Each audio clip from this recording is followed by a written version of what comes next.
तृषित लोक सकले आस पीब जीवन जल जे चाह आस सकले आस पीब जीवन जल पीब जीवन जल।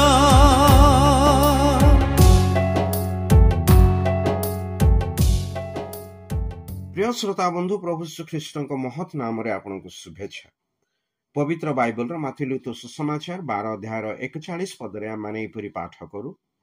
निनिबिर लोक माने विचार रे एही वर्तमान पुरुष सहित उठी एमानकु दोषी करिवे, कारण से माने जुनसंक प्रचार रे मन परिवर्तन करथिले। आउ देख जुनसंक अपेक्षा महत विषय ए स्थान रे अछि। प्रभु यीशु ख्रीष्ट आपणा संबंध रे कहिले, देख जुनसंक अपेक्षा महत विषय एठारे अछि।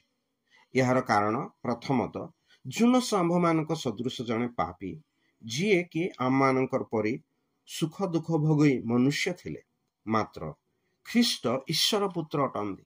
से स्वर्गरु मानव रूपरे देहबंत हेले। द्वितीयतः जुनस निनिबिर लोकमानक निमंते विदेशी थिले। तांको मनरे निनिबिर लोकमानक प्रति भेदभाव ओ मनमालिन्यता थिले, मात्र ख्रीष्ट निज लोकमानक निकटक आसिले। एई सृष्टि तो ताहांक द्वारा ताहांक निमंते सृष्ट होइअछि, आउ से आपणा सृष्ट लोकमानक मध्यकु आसिले, आउ से निजकु सेमानकर निमंते बलिदान कले। पुणी तृतीय दिन रे मृत मानक मध्यरु जीवित हेले, जेपरि जे केही तांकठारे विश्वास करे से परित्राण प्राप्त हुए। ईश्वरंकर उग्रतार वार्ता नहीं जुनस निनिबिरे पहुंचिले, मात्र ख्रीष्ट ईश्वरंक प्रेमर वार्ता नहीं मनुष्य मानक मध्य उपस्थित हेले, जहा यीशु ख्रीष्टंकर क्रूसीय बलिदान और पुनरुत्थान रे प्रकाशित हुए, जहा तिरस्कार करिबा जोगु मनुष्य नरकरे विनष्ट हब। जे जुनस अर्थात भविष्यत वक्ता मानकर अपेक्षा मध्य महत अटंती, कारण से तो सेमानकर प्रेरणकर्ता।